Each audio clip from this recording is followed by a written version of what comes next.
Welcome to the What to Read Next podcast. This podcast is hosted by Laura Amin, a voracious reader of romance and young adult novels. In this podcast, Laura interviews fellow readers and authors and asks them for book recommendations of what we should read next. We hope you enjoy it. Welcome to the show, guys. So happy to have you back. Before we get to today's book recommendations, I want to share a bit about Book of the Month. Book of the Month is a monthly subscription box where you pick a book that you want. I don't know about you, but I'm a control freak and I like to know what books I'm getting each month from a subscription box. And Book of the Month allows me to do that. I have a chance to pick 1 out of 5 books each month for $14.95. Any additional books, they cost $9.99. Some of the books I pick and read are Cross Her Heart, The Air You Breathe, The Great Unknown, Goodbye Paris, and Still Lives. If you're interested in signing up for Book of the Month, go to whattoreadnextblog.com/Book of the Month. Now let's get to today's show. Today's guest is indie prolific author JD Estrada. In this episode, we talk about being an indie author, lots of indie book recommendations, and it's a juicy conversation. So now let's just get to the show. Hi, JD. Welcome to What to Read Next podcast. Hi there. How you doing? I'm good. So tell us who you are. Well, right now, home shall always be Puerto Rico, but right now I am in Atlanta, or how people want to call it Hotlanta. But when you come from Puerto Rico, something hotter than Puerto Rico, it takes a while. So right now in Georgia and enjoying life here, although not enjoying the distance from the beach. I know you're not beach bound by where you are. Yeah. You're like landlocked. Yeah, and we don't have any wave pools either. So I might have to submit some petitions to some water parks to see if they can help me out. Yes, I know. Yeah, we have beaches in New York, but you have to pay for them, which I'm opposed to them by principle. Because first of all, they're dirty beaches. And second of all, why do I have to pay $12 to go to the beach? Yeah, it's a bit crazy. I did go, I think was it Jones Beach or Long Beach? I'm not sure if you have to pay for both, actually. Yeah, you had to pay just to be in the beach, which I think that's crazy. Yeah, it's crazy. Yeah, I'm opposed in principle. I've been to a beach once and I was like, never again, not coming back. So, well, I did go to Coney Island and that was really interesting because, a bit more and I would see like a Ninja Turtle hanging out because it was pretty toxic. Fun, but toxic. Yeah, I know. Coney Island is an interesting beach. That's for sure. Yeah. So I heard about the Rockaways, which is actually a ferry ride away. I've been meaning to go this summer, but every summer, for the weekends have been raining, so it hasn't been that good. But I heard that you don't have to pay for that one. So that's the one that you have to pay, which is amazing. But it's still not the same as Puerto Rican beaches. Hey, home shall always be home. Yeah, that's for sure. So for our listeners, just an FYI, we've known each other since childhood. So we both grew up in Puerto Rico. We're transplants from other places. We now live in other places, but we've known each other for some time. We're part of the diaspora. But yeah, we've known each other since we were teenagers. Yeah, that is true. So it's been a while. It has been a while. So, let's dive into the conversation. So, you're a published author. So, what inspired you to start writing? The necessity was the initial inspiration. When I was a teenager, those teen angst years, I always enjoy talking to teens and talking about the therapeutic benefits of writing. When I was a teen, just coping with stuff, poetry helped me immensely. And I kept doing that on and off and writing song lyrics. There was a punk song called Neolithic Man, which I never put music to, and I'm disappointed in myself because it was pretty funny and quirky and stupid. And, if you're going to do a good punk song, I think those are requisites for that. And then, I always enjoyed writing creatively. And then I studied 3 years of psychology until I figured out that if I stuck to psychology, I was going to need a psychologist. And I switched to advertising, marketing, and psychology as a minor. Because I've always been fascinated by it. So that led me towards advertising. And in advertising, that's when I really got to writing and blogging. And then one day I'm just hanging out, chilling in my room. I am watching TV. My feet are up on the desk. I'm listening to Bach and I'm chatting with people and a commercial for Underworld comes on. And I go, I can write something like that. And that's the genesis for my first novel. And I got the crazy notion that I could write a novel, and I did. It took me 7 years, but I did. That's amazing. And you've written more than a novel, so which is even amazing. Well, I wrote the sequel to that, and apart from those 2 books, I have 10 other books, including poetry, a bilingual collection that has short stories, essays, and poetry in English and Spanish. And in the middle, there's actually a bilingual poem that rhymes, and that collection is called 2020. I write middle grade fantasy short stories, and I actually this year I've released 2 nonfiction books because why not? I love it. What are the nonfiction books about? One is called For Writing Out Loud. That's actually a collection of essays from my blog. And basically, I curated my blog for its first 4 years. I have like an obsession with the number 4, so that felt right. I took like the best essays from there. That blog has has over 500 entries already. Oh, so wow. Basically, I took them, I grouped everything into topics that made sense, and then I edited so it's not just a copy paste job. I thought it was going to be easier than what it was. It was actually a lot of work, but it was eye-opening in regards to what it takes to make a book out of something that's already existent. And the other book, coming from Puerto Rico, everyone has either a story or a reaction to Hurricane Maria from last year. Yeah. Apart from all the stories and using Facebook to tell people where they can find gas and food and connect people that needed an electrician. The reaction from that was my need to do something to have a positive impact. And it's, for the longest time, I've closed my blog and the videos that I do on YouTube with the phrase peace, love, and maquiros, which is what I wish upon people, which is peace, obviously. Yep. Love, self-explanatory, and maquiros, meaning good food. And I love sushi, so. I love it. And that one is actually, it's Peace, Love, and Maquiros, a guide to creative kindness, because I think people limit themselves a lot in terms to how they can be kind. They think that it's just a one-note thing and just, they have no idea how many ways you can be kind. And it's just trying to delve into that. I talk about concepts like emotional alchemy, which is something that I try to put into practice in life. When you're angry and you want to punch a wall, well, all of that emotion is basically energy. And that energy, it can either fuel a large city for about 30 seconds, or it can help you write a book. So for me, it helped me write a book. I love it. I'm so inspired. I'm definitely going to pick it up. So thank you. So what would you tell someone who's thinking about writing, who's been talking, they want to write, you want to be published or just put their work out there, but don't know where to begin? What would be the first place to start?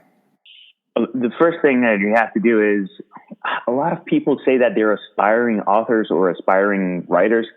First step is to drop the aspiring. If you're writing, you're a writer.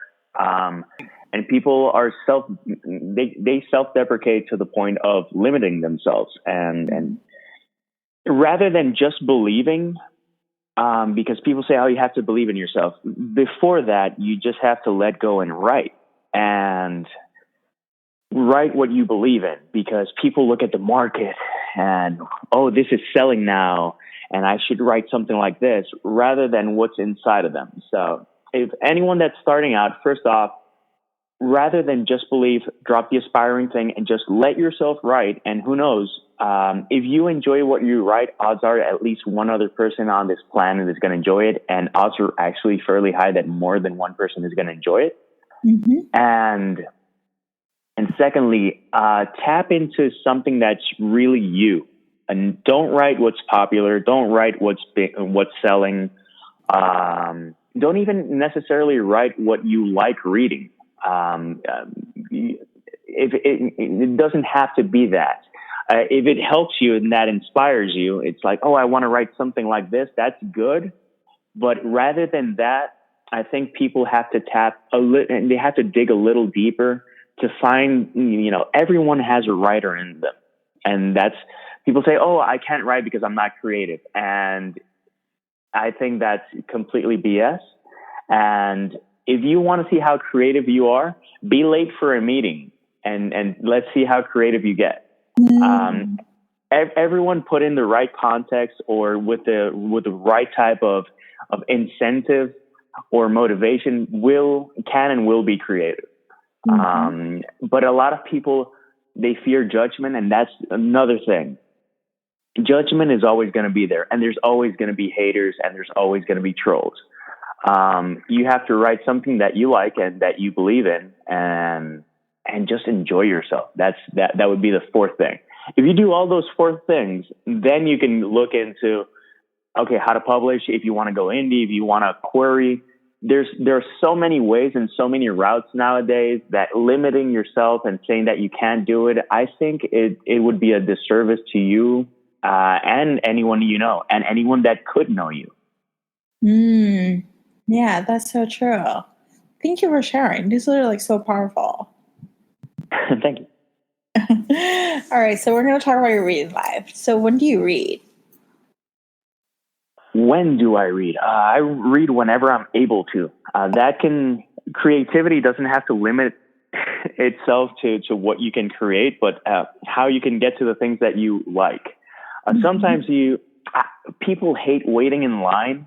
And people hate going to a doctor's office and waiting, and people hate layovers and getting flight delays and whatnot. I can give you one example. I was actually coming from Cleveland back to Puerto Rico, and we had to do a transfer in O'Hare Airport in New Jersey. It was a 5 or 6 hour delay. And people were livid and they were depressed and they were angry. And I was laughing because I had a book by Carl Hayasen that's called Sick Puppy. And I was just laughing so hard because any opportunity that I get to read, I'm going to take it. Yeah. If I have my preference, a warm bathtub with either a cold beer or a nice glass of wine and some bubbles, and I am like one of the happiest, creatures on this earth. Yeah, I love it. What do you love most about reading?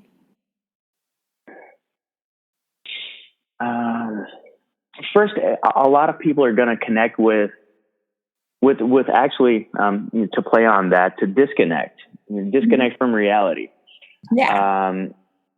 And also, I like all the truth that I find in fiction. Fiction is basically, it's a fabrication. It doesn't exist. It's something that spawned in someone's mind. They put it on paper and they shared it with the world. And somehow that has the power and taps into certain truths that otherwise we wouldn't understand. That aspect just blows my mind and really makes me happy. And, that and just seeing how someone can weave a story and seeing how other people can weave a sentence or maybe a poem and a stanza. I truly love words. And apart from writing, I've written 12 books, but I write reviews and I like referrals and I write letters. And for birthdays, I write messages and not just happy birthday on someone's wall. I take the time to write to people because just words are fascinate me for so many reasons. But just itself, the way that we create with words and the images and the emotions that we can tap into just using letters that are aligned in a specific way that create a rhythm that you read that connect with you on a level that unless you're a reader, no one else is going to understand. Yes. So what would you, now doing the opposite side, what would you like your reading life to be different? Oh, I'd love to be a really successful writer so that I could have more time to read. Basically, if you know a bookworm, all they're going to want is the time to be able to read and to be able to read what they want, when they want, and how they want. For me, if I had if one of my books makes it big, which is a possibility, and I'm gonna throw it out there so that the fates say, you know what, he's not a bad guy, so let's give him some success. Yeah. If that happens, just to be able to take a day to read, even nowadays, when I have the chance to do that, it is so satisfying. Just to take 3 books, put them on the side, and just like plow through them. And read everything. I love reading everything. So just having more access to different things. One thing that I would really love to change is to learn a language so that I can, or learn more languages so that I can read text in their original language. One thing is to read something like Freud, to offer you a really drastic example, in English, and read him in German. Yeah. Or like Nietzsche. Nietzsche, reading him in German has to be a really profound experience.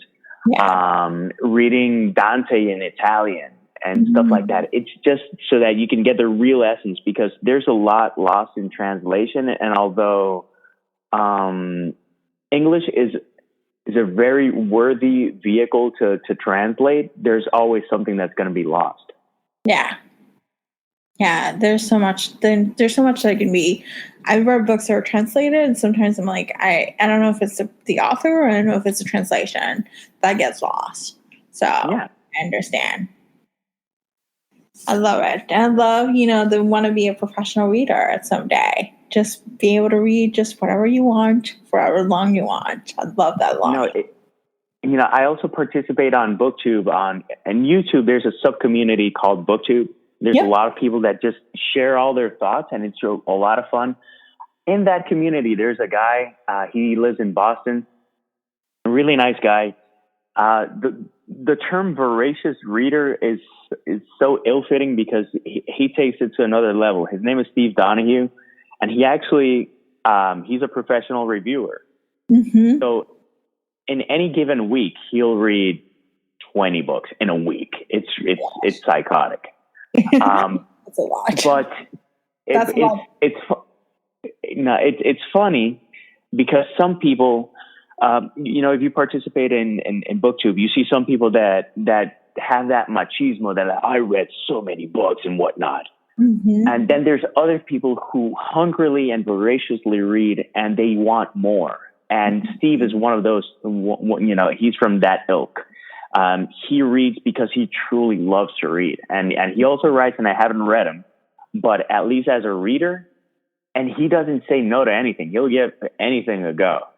So it's really interesting to see people that not only can make a living, but their opinion is worth a lot, because in their brain, there is a library of thousands upon thousands upon thousands of books. And that's insane. Yeah, I love the book community. For me, that's how I ended up reading. I used to read a lot growing up, but about 3 years ago, I discovered BookTube, and I ended up diving into YA and romance, and then, on adult fiction and stuff like that. Last year I read 362 books. So wow. I went through dive into it. But for me, the book community was able to connect with other readers to get recommendations, but also to fangirl about the books and be like, oh my gosh, I love this book, this person loves this book, then definitely their reading tastes are aligned with my reading taste, therefore I should read it, I should pick it out. So yeah, love it. All right, so we're going to the book recommendation phase, which I am so excited to hear from you. So what is your favorite genre? Favorite genre? I like reading as much variety as possible. That means that in a month I will read poetry, I will read philosophy, psychology, science fiction, middle grade, a picture book, a comic, a graphic novel, anything. But I am always going to gravitate towards fantasy. Fantasy shall forever be my bread and butter. It'll be my jam. It'll be what tickles my pickle. It's just something that connects on, and it's not something that's connected recently or in the last 10 years or in the last 20 years. It's something that has always connected with me. I'm a really big fan, and I try to advocate in favor of creativity, and to see the worlds that people build. it is so gratifying and so refreshing to see something that you go, who thought of that? Mm-hmm. And to me, as a writer, I like reading fantasy because every time I read something that's fresh and new and different, even if it's something that's 20 or 30 years old that I just discovered, when you read something that is that magical, you know that that's going to live, centuries in the future. And that is, look at The Inferno by Dante Alighieri. It is based on religious speculation, Mm-hmm. but the narrative that it has and the vision that it has about hell and about purgatory and about heaven and how that is constructed, it has survived. Wow. When the Divine Comedy if I'm not mistaken, it was in the 14th century. Yeah. So that's how long some really good fantasy can live on. And to me, that's always going to be the genre that I gravitate to. I love it. What are your top 3 favorite books of all time? That is such an unfair well, you can do a question. This year. You can do this year.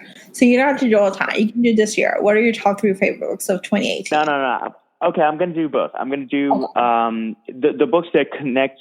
I'm going to do 3 books that connected with me intensely. I'm going to do maybe 2 honorable mentions so that my conscience lets me sleep at night. Okay. And I'm going to give you 3 books from this year that I've read from this year.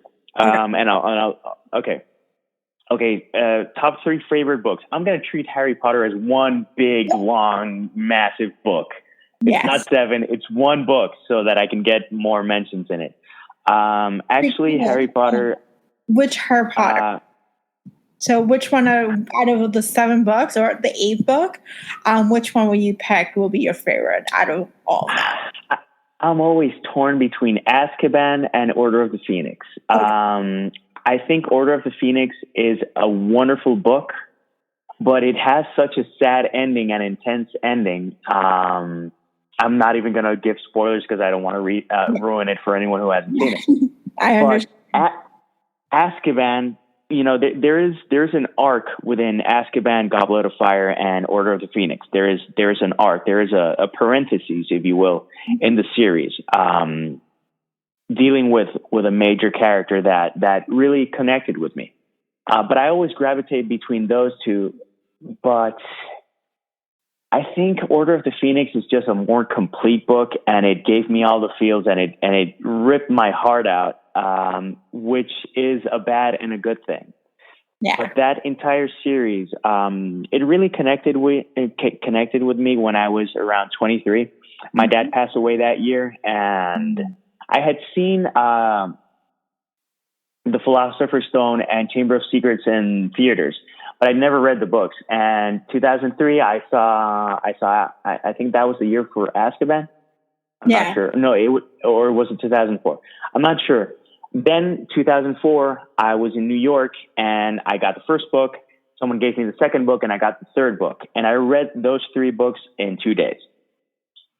So that just blew my mind. And, this is a 20-year-old who, I am a proud Ravenclaw, by the way. My Patronus is a Basset Hound. It's just something that struck several chords in me that, and in part, reading Joanne made me believe that I could, 2 things. First, that I could be a writer. And second off, it gave me some sorely needed magic in my life. A second book that I'm going to mention is Dune, the Dune series, but specifically Dune and Dune Messiah. Those 2 books from Frank Herbert are massive for me because it is the most real sci-fi that I've ever read in my life. And I've read Asimov and the Foundation trilogy, but still, Dune connected with me for several other reasons, and I do tributes to Harry Potter and to Dune and to all the books that resonate with me in some way, shape, or form in my writing. And the last book or series that I'm going to mention is the Sandman series, which is a graphic novel series or comic book series by Neil Gaiman. with several artists. In terms of creativity and what you can do with a literary piece, that, along with a couple of other graphic novels, really show what you can do with a comic. And Sandman is just mind-blowing, beautiful literature, and just so rich in detail, and it's so dreamy in the best ways. And two honorable mentions that I'm going to give are The Hobbit, because it's the book that I've read the most in my life, and I love it, and I shall always love it, and I shall actually love it, the book, not the movies. I shall actually love the book more than Lord of the Rings for as long as I live, simply because it connected with me when I was around 13. Okay. And the other honorable mention is The Lion, the Witch, and the Wardrobe, because it's the first book that connected with me. And although it took me, I was 11, so it took me 15 years to taste lokum, which is Turkish delight. Mm-hmm. It was totally worth it. I love it. Now the books. Okay. Your favorite books from this year? From this year, books that have connected. I'll go from most recent to oldest. Okay. Most recent would be Corinthor Niunzi. I'm not sure on the name. It's by Aaron Michael Hall. It's a high fantasy. It's by a fellow indie author whom I met this year. I was going to buy it, and she gave me the book. And that book is, it's really lovely to read it, because she's an indie author, and it's one of the most elegant books that I've read. And she is very talented, and apart from that, a really lovely human. Really lovely human. And just how robust the world that she describes, and it's very inclusive and has diversity without feeling like it's, this has to be own voices, or it's not heavy-handed in its use of diversity. And I think that was really refreshing, and again, a very elegant and mature book that I really, it's hung around my head for a bit, and I've already read, I don't know, like 3 or 4 books after that one, and that one's still sticking in my brain, and that's always a good sign. The second oldest book was the first book in the Zodiac series by Romina Garber. It's YA sci-fi, and it's very lovely, and it surprised me. It has a lot of elements that I think are super creative. I think I already have the second book, and I'm going to dive into it about 6 books into my TBR now. But the dialogue, it had its moments, but when it really struck a chord, it's quotable to the point of ripping the page and putting it on your wall. And the idea of the Zodiac universe and the 12 constellations of the Zodiac, it's just really, really, really interesting. And again, another really, really interesting and nice human. I've interacted a bit with Romina online as a reader, not as a fellow writer. But she's so nice, and she's someone that you can engage with. And again, it's YA, but I think it has philosophy at the core of that story. It has some things that might seem derivative, but I think that's just stuff that you can easily look past, because the high points in that series are just really, really impressive. And the last book I'm going to mention that I've read this year is actually the 4th book in the Discworld series, which is called Mort.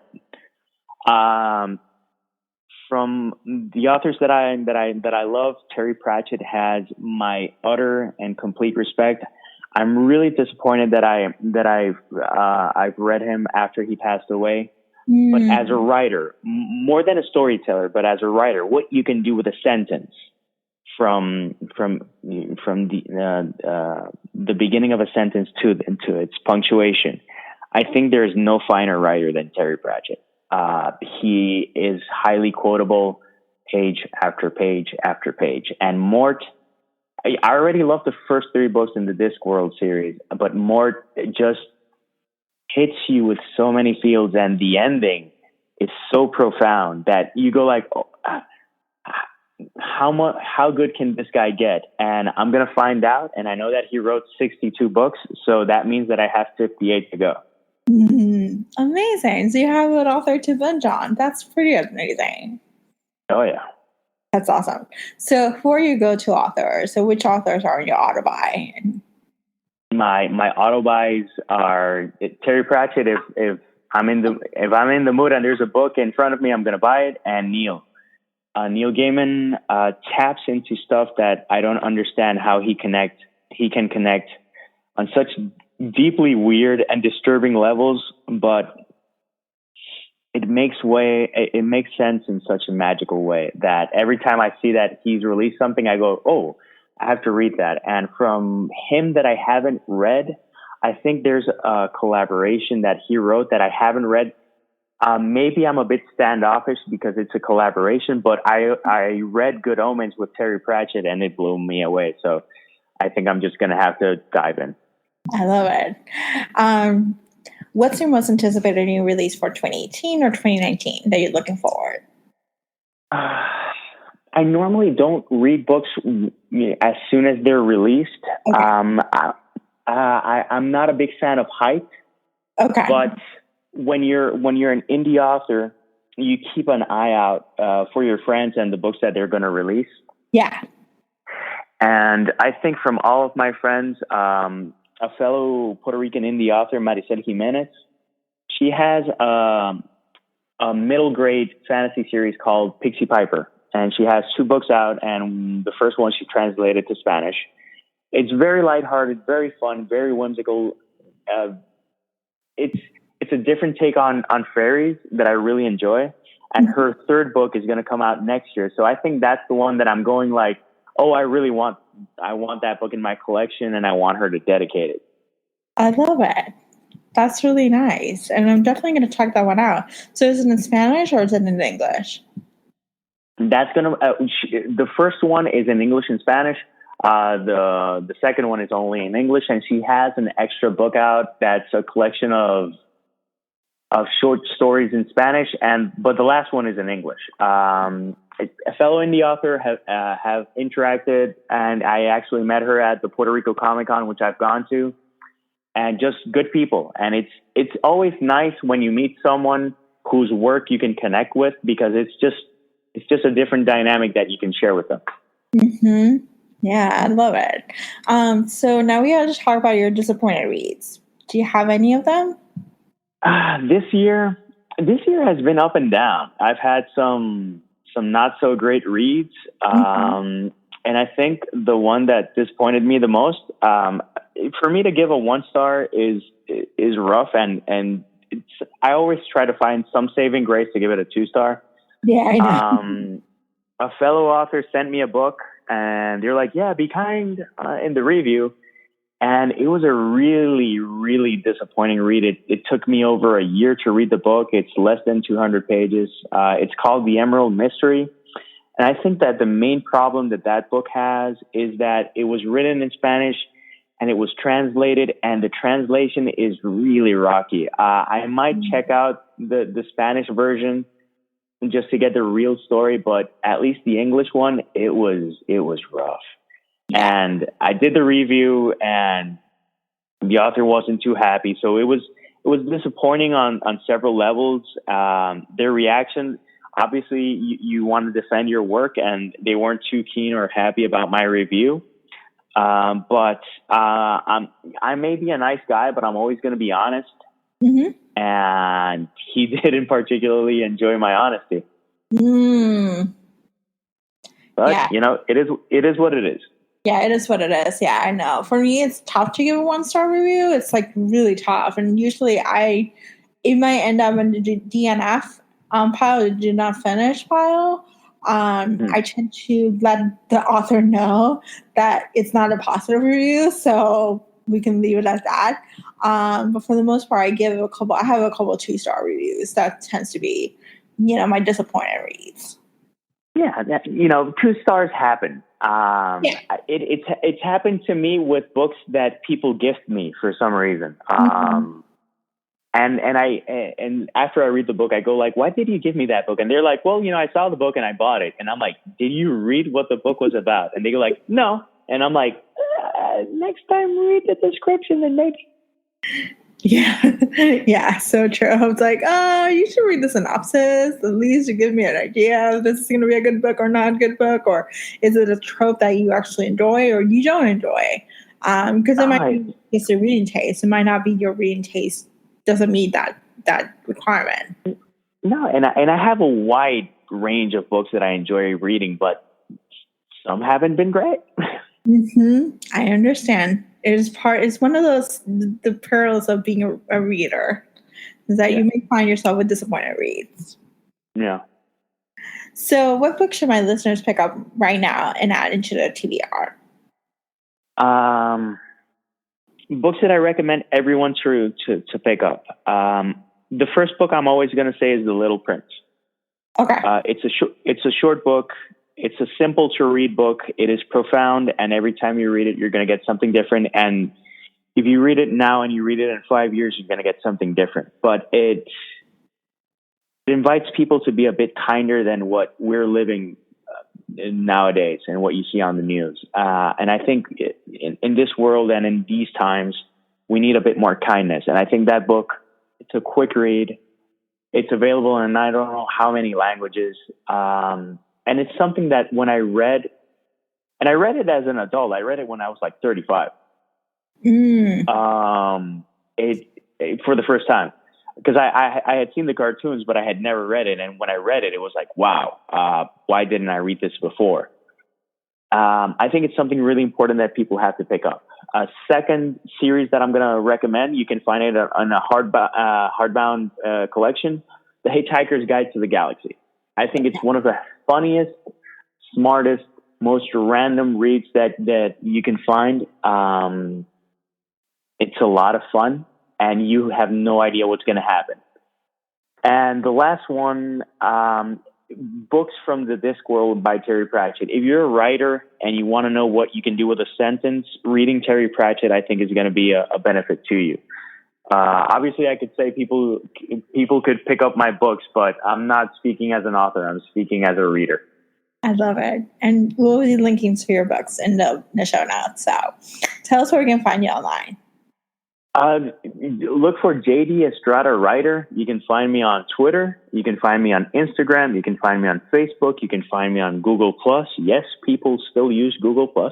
You can find me on YouTube. You can find me on SoundCloud. I actually have some music tracks and some podcasts that I uploaded there. I'm slowly pulling out the podcasts and uploading on YouTube because I want to free it up to create more music, because why not? And my blog is jdestrada.writer.blogspot.com. If you want to search for it by name, it's called For Writing Out Loud. And if you write me, there's a 95% probability that I'm going to reply, and I'm leaving that 5% out because, life happens. I love it.